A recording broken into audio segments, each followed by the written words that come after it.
Alhamdulillah, wassalatu wassalamu ala rasulillah wa ba'd. Insyaallah kita akan membahas terkait permasalahan-permasalahan fikih ibadah dengan mengambil referensi dari kitab hasil buah karya Kiai Haji A. Zakaria yang berjudul Al-Hidayah fi Masail Fiqhiyah Muta'aridah.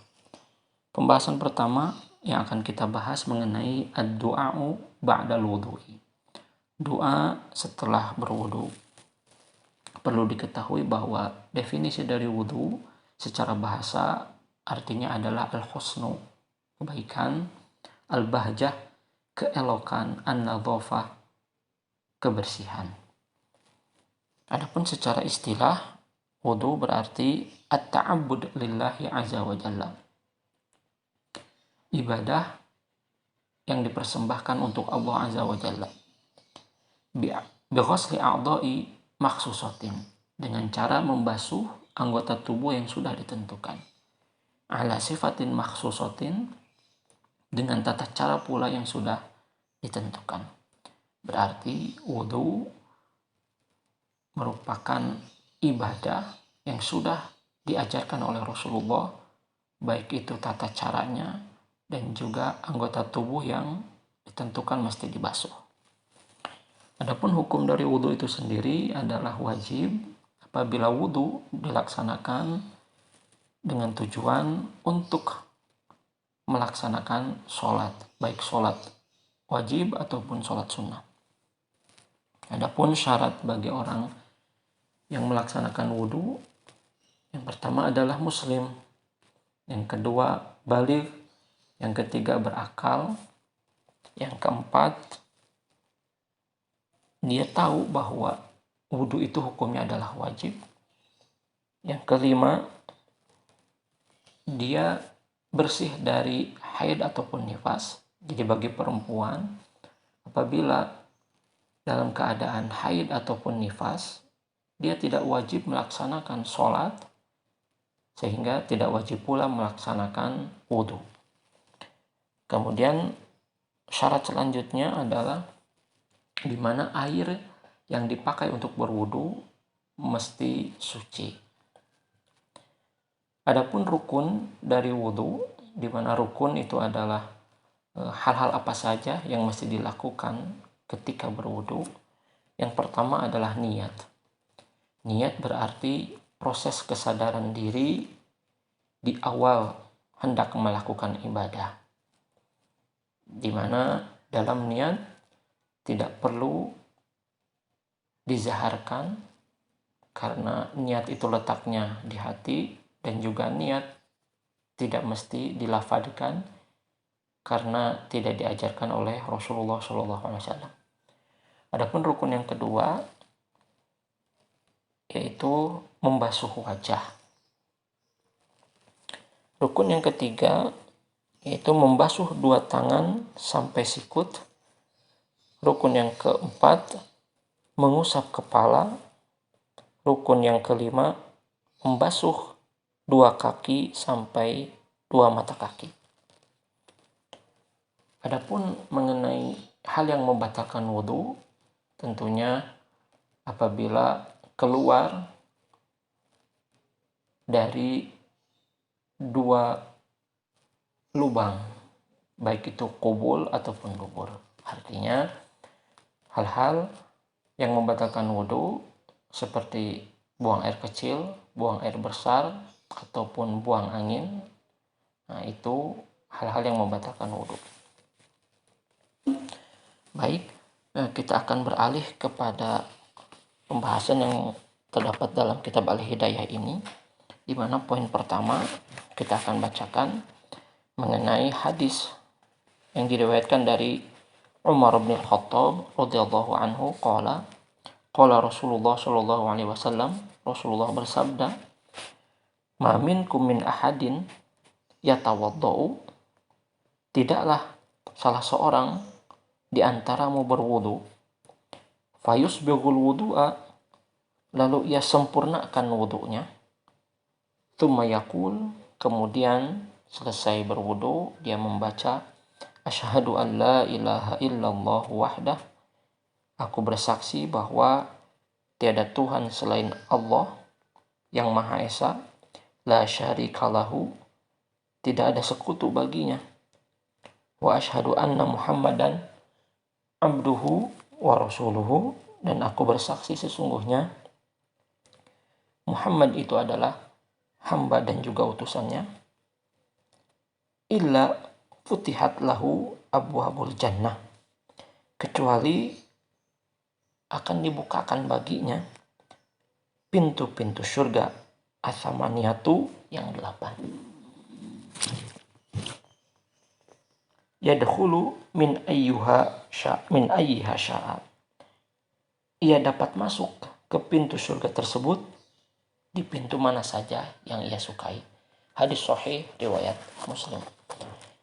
Sehingga kandungan dari hadis ini berarti bagi orang yang hendak mendapatkan pahala masuk surga dari pintu mana saja yang dikehendaki, yang pertama adalah dia berwudu. Kemudian yang kedua, wudunya mesti sempurna. Maksud sempurna di sini adalah sesuai dengan apa yang diajarkan oleh Rasulullah SAW. Kemudian syarat yang ketiga adalah setelah berwudu dia membaca doa yang sebagaimana tadi diucapkan dalam hadis tersebut. Adapun poin yang kedua, di mana penulis buku Al-Hidayah menyebutkan dengan mengutip beberapa kitab, al-haditsu akhrajahu aydan at-Tirmidzi. Adapun hadis yang sama dikeluarkan oleh Imam At-Tirmidzi, maksudnya adalah hadis yang sama dengan poin yang pertama itu ada pula diriwayatkan oleh Tirmidzi. Biziyadati, dengan tambahan dalam doa, Allahumma ja'alni minat tawwabin waj'alni minal mutatahhirin. Ya Allah, jadikanlah aku dari golongan orang-orang yang bertobat dan jadikan aku di antara orang-orang yang bersuci. Lakin qala Tirmidzi, akan tetapi Imam At-Tirmidzi mengomentari bahwa wa fi isnadihi iddirabun, dalam sanad hadis tersebut, yaitu hadis riwayat Tirmidzi, iddirabun, terdapat kegoncangan. Wala yasihu fihi kabiru syai'in, dan tidak ada yang sahih sedikit pun juga.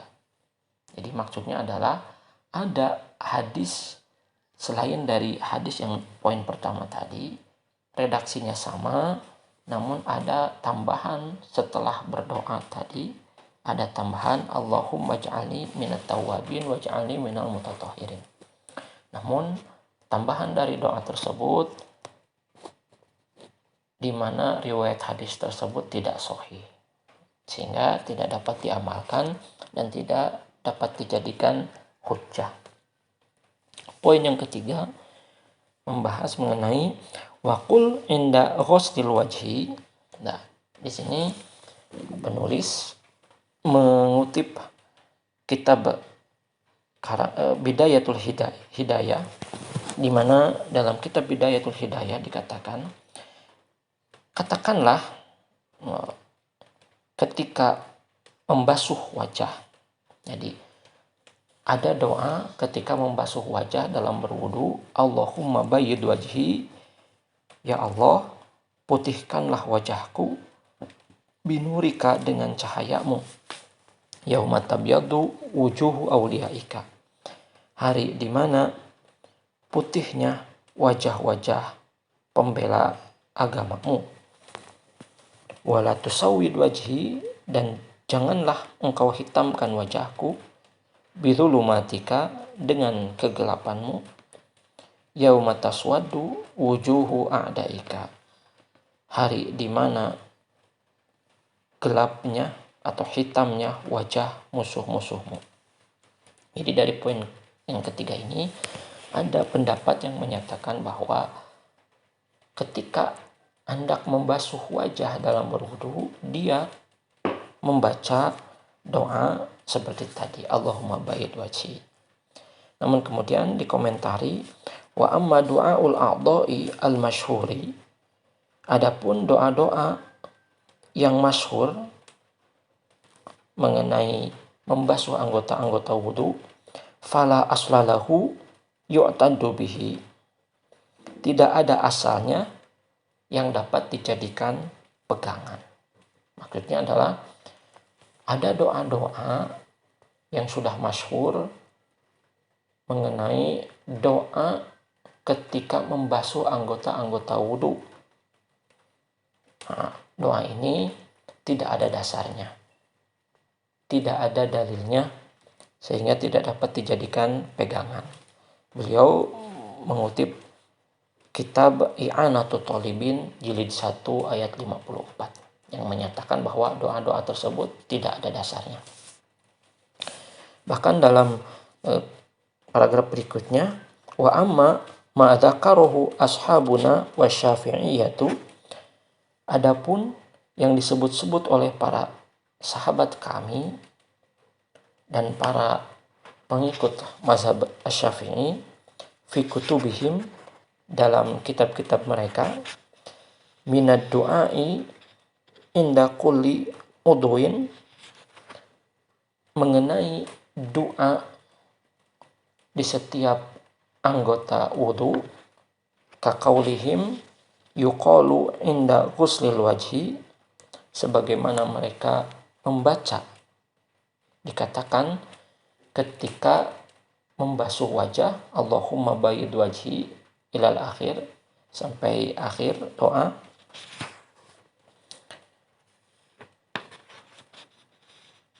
Faqala Ar-Rafi'i, berkata Imam Ar-Rafi'i wa ghairuhu, dan yang lainnya, warada bihadhihi da'wat al-atharu minas solihin. Jadi doa-doa ini, itu doa-doa membasuh di setiap anggota wudu, datang dari athar ataupun peninggalan-peninggalan dari orang-orang yang soleh.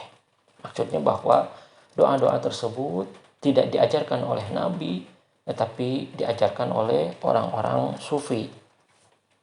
Wa qala An-Nawawi fi Rawdati, dan berkata Imam An-Nawawi dalam kitab Ar-Rawdah, hadza ad-du'a'u la aslalahu, doa-doa ini, maksudnya doa-doa di setiap membasuh anggota wudu, la aslalahu, tidak ada dasarnya, tidak ada dalilnya.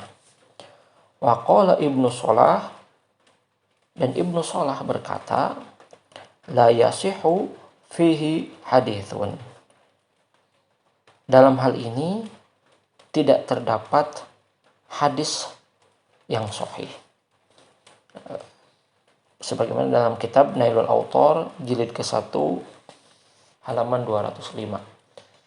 Jadi Ibnu Shalah mengatakan tidak ada satupun hadis yang sahih yang memerintahkan untuk berdoa di setiap anggota wudu. Wa qala Ibnu Qayyim fil Hadi, dan berkata Ibnu Qayyim dalam kitab Al-Hadyu, wa lam yuhfad anhu, tidak ada diriwayatkan dari Nabi Muhammad SAW, annahu kana yaqulu ala wudu'ihi syai'an, bahwa Nabi mengucapkan sesuatu ketika mencuci, membasuh bagian-bagian anggota wudu, ghairat tasmiyati, kecuali hanya mengucapkan basmalah. Itu mengucapkan basmalah sebelum memulai berwudu. Wa kullu haditsin fi adkaril wudu'i, dan setiap hadis-hadis yang menjelaskan tentang bacaan-bacaan wudu alladhi yuqalu alaihi, yang dinyatakan tentang hal itu, fakadibun mukhtalaqun, adalah dusta yang dibuat-buat. Lam yakul Rasulullah sallallahu alaihi wasallam syai'an minhu, di mana Rasulullah tidak pernah mengucapkannya sama sekali. Wala 'allamahu li ummatihi, dan tidak pula mengajarkan kepada umatnya. Sebagaimana dalam kitab Tuhfatul Ahwadhi jilid ke-1 halaman 183. Jadi kesimpulan pembahasan ini mengenai doa ba'dal wudu'i, bahwa kita bisa masuk surga di pintu mana saja yang disuka apabila berwudu, di mana wudunya disempurnakan sebagaimana yang diajarkan oleh Rasulullah. Lalu setelah itu membaca doa, dan doa pun sebagaimana yang terdapat dalam hadis sahih riwayat Muslim tadi, tidak ada tambahan seperti Allahumma ja'alni minat tawabin, karena hadis itu riwayat Tirmidzi, menurut Tirmidzi sendiri hadisnya tidak sahih. Dan juga mengenai doa-doa di setiap anggota wudu seperti Allahumma bayyid wajhi, itu tidak ada hadis sahih.